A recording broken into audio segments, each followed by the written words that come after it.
कानी बहू। किशोरी लाल जी के बेटे राघव की शादी की बात जगह जगह चल रही थी, लेकिन किशोरी लाल जी को कोई लड़की पसंद ही नहीं आती थी। और उसकी एक ही वजह थी, किशोरी लाल जी का लालची होना।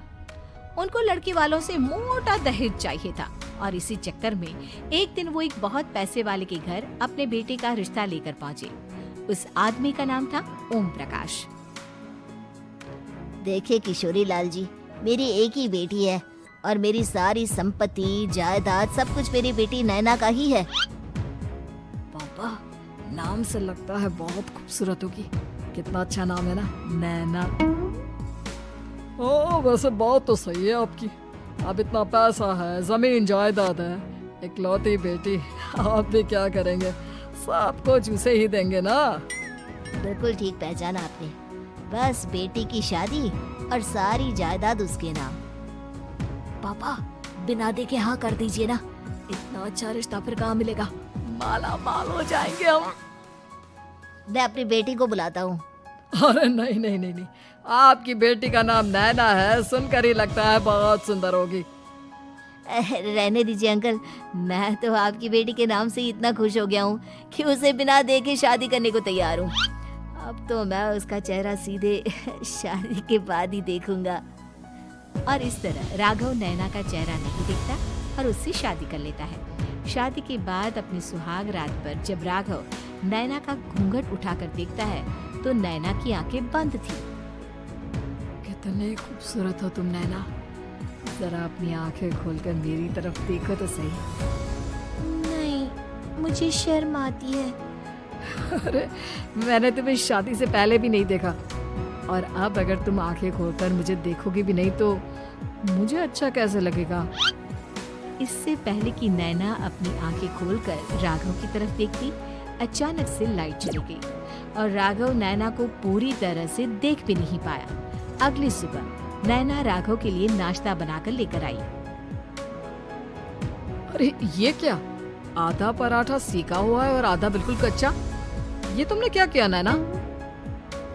बहू, तुमने क्या आधा पराठा तवे से नीचे लटका कर रखा था, जो आधा सेका है और आधा कच्चा? मुझे जितना दिखेगा उतना ही तो सीखूंगी ना पापा जी।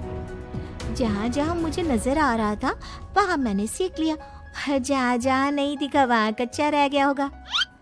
इसका क्या मतलब है? ये कैसा मजाक कर रही है तुम? अरे बहू, तुमने इतना लंबा घूंघट क्यों लगाया हुआ है? देखो, हमारे घर में बहुओं को बेटी की तरह रखा जाता है, और फिर तुम तो इतना सारा माल लेकर आई हो। देखो, ये घूंघट डालकर रखने की कोई जरूरत नहीं है। हाँ नैना, पापा जी ठीक कह रहे हैं, तुम तो आराम से रहो, अपना ही घर समझो। नैना अचानक से अपना घूंघट उठा लेती है। अरे ये क्या पापा, नैना की तो एक आंख फूटी हुई है। नाम से नैना, लेकिन ये तो कानी बहू निकली। मेरे साथ धोखा हुआ है, धोखा। बिना दिखाए अपनी कानी लड़की मेरे संग ब्याह दी। मुझे कानी बीवी नहीं चाहिए। मुझे अभी ओम प्रकाश जी से बात करनी पड़ेगी। आखिर उन्होंने मेरे साथ ऐसा किया क्यों? अरे आप लोगों ने ही तो पापा से कहा था कि आप लोग शादी से पहले मुझे देखना नहीं चाहते। अब मेरे पापा पर क्यों इल्जाम लगा रहे हैं? अरे लेकिन उन्हें बताना तो चाहिए था ना कि तुम कानी हो, एक आंख से तुम्हें दिखाई नहीं देता। किशोरी लाल और राघव नाराज होकर ओम प्रकाश को अपने घर बुलाते हैं। पापा जी, ये आपने क्या किया? शादी से पहले बताया क्यों नहीं कि नैना की आंखों में परेशानी है? अरे आप ही ने तो लड़की देखने से मना कर दिया था। और लेकिन आप बता तो सकते थे। आपको तो हमारी बेटी की प्रॉपर्टी चाहिए थी, वो भी पूरी की पूरी। अब क्या हुआ अगर उसे आधा दिखाई देता है? प्रॉपर्टी तो आपको पूरी मिल गई ना। अरे ये क्या बात हुई? मेरी शादी प्रॉपर्टी से नहीं, आपकी बेटी से हुई है। अब ये तो पहले सोचना चाहिए था, तब तो मेरी प्रॉपर्टी देखकर तुम्हारी जुबान लप लप आ रही थी। लेकिन मैं कानी लड़की को अपनी बीवी बनाकर नहीं रख सकता। पापा कुछ करिए ना आप। हाँ करता हूँ। देखिए ओम प्रकाश जी, आप हमारे साथ ऐसा नहीं कर सकते। और तुम देखो, अगर तुमने मेरी बेटी से शादी तोड़ी ना, तो जो भी प्रॉपर्टी मैंने तुम्हें दी है वो तो पूरी की पूरी वापस ले ही लूंगा और आधी प्रॉपर्टी तुम्हारी भी लूंगा। अरे मेरी आधी प्रॉपर्टी भला क्यों लेंगे आप? इसलिए क्योंकि मेरी बेटी को आधा नजर आता है और उसकी नजर अभी तक तुम्हारी आधी जायदाद पर ही पड़ी है। अब तुम उसे घर से निकालोगे तो कुछ तो लेकर जाएगी ना। और अगर हम आपकी बेटी को अपने घर की बहू बनाकर रखे तो? तो तुम्हारी पूरी प्रॉपर्टी तुम्हारी ही रहेगी और जो मैंने तुम्हें दिया है ना, उसमें से बस मैं आधा लेकर जाऊंगा। अरे लेकिन अब आप अपनी दी हुई प्रॉपर्टी में से आधी वापस क्यों लेकर जाएंगे? अगर मैं आपकी बेटी को अपनी पत्नी बनाकर रखने को तैयार हूँ तो? इसलिए ताकि भविष्य में अगर तुम मेरी बेटी को धोखा दो तो उसके पास कुछ तो रहे जो पति का हो। वैसे मेरे पास तो बहुत कुछ है, लेकिन अपने पति की कोई निशानी तो उसके पास होनी चाहिए ना। अब अगर तुमने मेरी बेटी को कहानी कहा तो तुम्हें प्रॉपर्टी भी कहानी ही मिलेगी, पूरी नहीं। जमाए राजा। किशोरी लाल और राघव समझ चुके थे कि वो बुरी तरह फंस चुके हैं और अब उनके पास वहाँ से निकलने का कोई चारा नहीं है। अब समझ में आया ना, लालच बुरी बला होती है। एक तो तुम्हें प्रॉपर्टी मिली, ऊपर से बीवी मिली, उस पे तुम्हें नखरे भी दिखाने हैं। आए बड़ी, चुपचाप बैठो दोनों।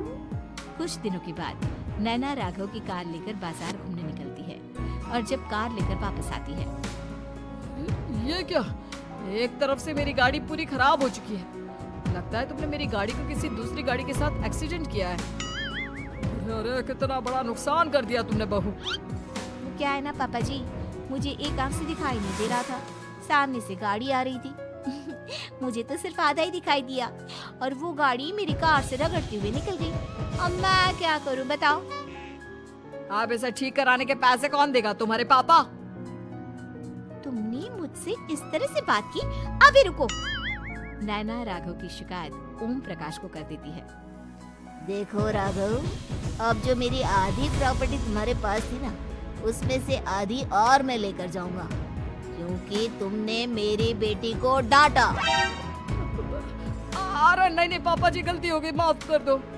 गलती की तो कोई गुंजाइश ही नहीं। अगली बार मेरी बेटी को डांटा तो बची हुई आधी में से आधी और ले जाऊंगा।